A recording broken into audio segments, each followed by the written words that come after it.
Hello friends, welcome to more creative. दोस्तों, आज 28 मई दिन गुरुवार है। वह हिंदी महीना जेठ और शुक्ल पक्ष की द्वादशी है। तो चलिए शुरू करते हैं आज की बड़ी खबरें। यदि आपको खबरें पसंद आए तो वीडियो को लाइक जरूर करिएगा और इसी प्रकार की खबरों के लिए चैनल को सब्सक्राइब कर बेल आइकन पर क्लिक कर दें। दोस्तों, खबरें पूरी पाने के लिए वीडियो अंत तक जरूर देखिए और आप हमें प्रदेश के किस जिले से देख रहे हैं कमेंट बॉक्स में जरूर बताइएगा।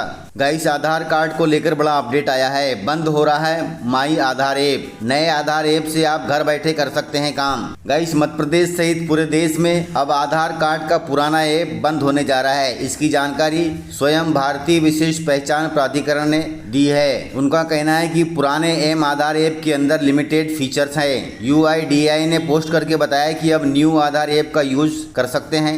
न्यू आधार ऐप गूगल प्ले स्टोर और ऐप स्टोर दोनों पर है, जिसे एंड्रॉयड और आईफोन यूजर्स डाउनलोड कर सकते हैं। UIDAI ने बताया कि न्यू आधार ऐप के अंदर कई नए फीचर्स और बेहतर सिक्योरिटी सिस्टम को शामिल किया गया है। यहाँ तक कि यूजर्स आधार शेयर करते समय अपनी डिटेल्स को भी शेयर कर सकते हैं। न्यू आधार ऐप की मदद से घर बैठे मोबाइल नंबर से लेकर घर का पता आदि तक बदल सकते हैं। इसके लिए मोबाइल से ही सपोर्टिंग डॉक्यूमेंट सबमिट हो जाएंगे। कुल मिलाकर नया आधार ऐप बहुत ही अच्छा है। आप इसे प्ले स्टोर से डाउनलोड करके आधार अपडेट के जो भी काम है घर बैठे कर सकते हैं।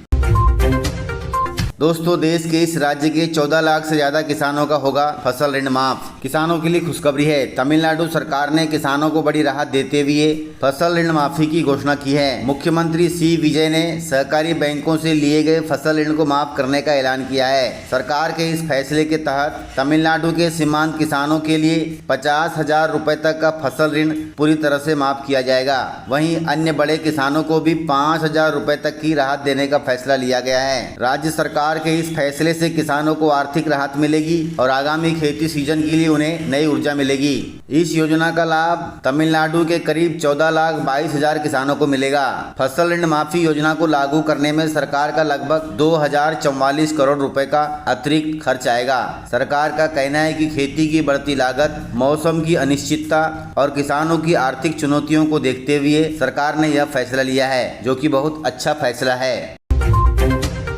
गाइस, केंद्र सरकार ने लॉन्च किए हैं सस्ते इंटरनेट प्लान। देश के कोने कोने तक इंटरनेट पहुंचाने के लिए केंद्र सरकार ने बड़ा कदम उठाया है। दूरसंचार विभाग ने मंगलवार को सरकारी पब्लिक वाईफाई योजना यानी PM वानी में कई बड़े बदलाव की घोषणा की है। इन बदलावों के बाद देश भर में पब्लिक वाईफाई का इस्तेमाल करना काफी आसान हो जाएगा। जानकारी के मुताबिक इन बदलावों को केंद्रीय संचार मंत्री ज्योतिरादित्य सिंधिया और राज्य मंत्री पेमा सानी चंद्रशेखर की देखरेख में किया गया है। इसका सबसे ज्यादा फायदा विद्यार्थियों, यात्रियों तथा छोटे व्यापारियों को मिलेगा। जैसे कि आप जानते हैं कि रेलवे स्टेशन, बस स्टैंड और मॉल जैसी जगहों पर पब्लिक वाईफाई से कनेक्ट करने के लिए लंबा चौड़ा लॉगिन प्रोसेस करना पड़ता है। हालांकि अब सरकार ने इसे हाईटेक और काफी आसान बना दिया है। नए नियमों के मुताबिक अब यूजर्स सिर्फ एक QR कोड को स्कैन करके पब्लिक वाईफाई से कनेक्ट हो सकता है। यह तरीका सुपरफास्ट होने के साथ साथ सुरक्षित भी है, जो कि बहुत अच्छी बात है। रसोई गैस की किल्लत को देखते हुए सरकार ने पानी में 7% इथेनॉल मिलाकर चूल्हा जलाने की बात खोज ली है। केंद्रीय सड़क परिवहन मंत्री नितिन गडकरी जी ने इथेनॉल आधारित स्वदेशी कुकिंग स्टोव टेक्नोलॉजी का अनावरण किया है और कहा है कि इस स्वदेशी स्टोव पर कमर्शियल LPG की तुलना में कम कीमत पर खाना बनाया जा सकता है। साथ ही उन्होंने युवा भारतीयों की विज्ञान में रुचि को बढ़ावा देने के लिए 40 करोड़ रुपए की एक पहल की घोषणा भी की है। नागपुर में कार्यक्रम में बोलते हुए गडकरी ने कहा कि नई तकनीक में खाना पकाने के लिए उपयुक्त लौ उत्पन्न करने के लिए एथेनॉल और पानी के मिश्रण का उपयोग किया जाएगा। मंत्री जी ने कहा कि पानी में 7% इथेनॉल मिलाकर स्टोव से लौ उत्पन्न की जा सकती है और यह खाना पकाने वाली गैस से सस्ती होगी। यह हमारे देश में ही विकसित की गई है, जो कि बहुत अच्छी बात है। आने वाले समय में इसी से खाना बनेगा, यानी हमको LPG सिलेंडर के लिए दूसरे देशों पर निर्भर नहीं रहना पड़ेगा। दोस्तों, भीषण गर्मी को देखते हुए प्रधानमंत्री मोदी ने देशवासियों से की है बड़ी अपील। प्रधानमंत्री मोदी ने देश में भयानक गर्मी से बचाव के लिए देशवासियों से खास अपील की है।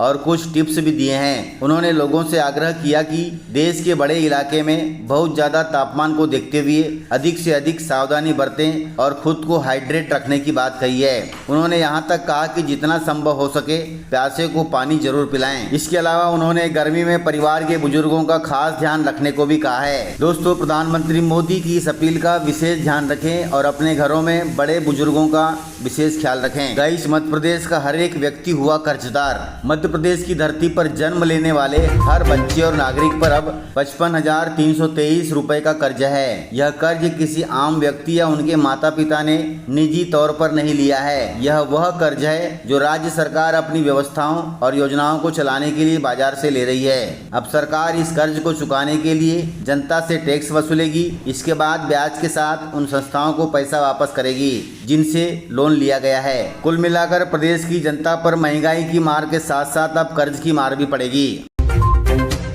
गाइस, रेल यात्रियों के लिए बड़ी खबर है। रेल यात्रियों को लगेगा महंगाई का झटका। देश में खाने पीने की चीजें लगातार महंगी होती जा रही है। अब इसका असर रेलवे स्टेशनों तक भी पहुंच गया है। रेलवे ने अपने केटरिंग स्टेशनों पर मिलने वाले स्नैक्स की कीमतें बढ़ाने को मंजूरी दे दी है। ये नई दरें 1 जून 2026 से पूरी तरह लागू हो जाएंगी। यह फैसला ऐसे समय में आया है जब पेट्रोल, डीजल और रसोई गैस के दाम पहले से ही बढ़े हुए हैं। इन बढ़े हुए दामों का असर रेल यात्रियों की जेब पर पड़ेगा।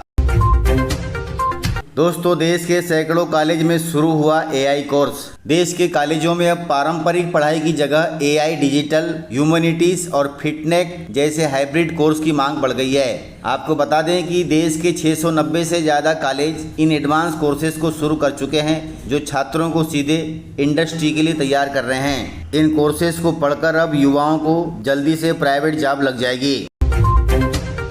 गाइस, मध्य प्रदेश की मोहन सरकार ने फिर से लिया है 2800 करोड़ रुपए का कर्ज। मोहन सरकार मई के आखिरी सप्ताह में एक बार फिर बड़ा कर्ज लेने जा रही है। राज्य सरकार भारतीय रिजर्व बैंक के माध्यम से 2800 करोड़ रुपए का कर्ज 2 अलग अलग किस्तों में उठा रही है। इसमें 1600 करोड़ रुपए और 1200 करोड़ रुपए की राशि शामिल है। कुल मिलाकर चालू वित्त वर्ष 2026-27 में सरकार का यह चौथी बार बाजार से कर्ज उठाना है। गाइस, मध्य प्रदेश में गहराया जल संकट। इस भीषण गर्मी में मध्य प्रदेश में पानी को तरस रहे हैं लोग। मध्य प्रदेश के कई शहरों में लोगों को जल संकट का सामना करना पड़ रहा है, जबकि प्रदेश भर में जल गंगा संवर्धन अभियान के तहत जलापूर्ति के अलग अलग उपाय आजमाए जा रहे हैं। सूत्रों के मुताबिक करीब 42% शहरों में रोजाना पानी की सप्लाई नहीं हो पा रही है। वहीं राज्य के 413 नगरीय निकायों में से 162 निकायों में रोज पानी नहीं पहुँच पा रहा है। इतना ही नहीं, 8 निकाय ऐसे हैं जहां 2-2 दिन छोड़कर पानी मिल रहा है। कुल मिलाकर ये रिपोर्ट प्रदेश की जल व्यवस्था पर गंभीर सवाल खड़ा कर रहे हैं। कुल मिलाकर सरकार पानी पर इतना पैसा खर्च कर रही है, लेकिन आम जनता को पानी नहीं मिल पा रहा है। इस पर सरकार को संज्ञान लेना होगा। दोस्तों, इस प्रकार से खबरें थी। यदि आपको खबरें पसंद आई हो तो वीडियो को लाइक, शेयर एंड सब्सक्राइब जरूर करें। तो मिलते हैं सर अगले वीडियो में। तब तक के लिए जय हिंद, जय भारत, जय एमपी।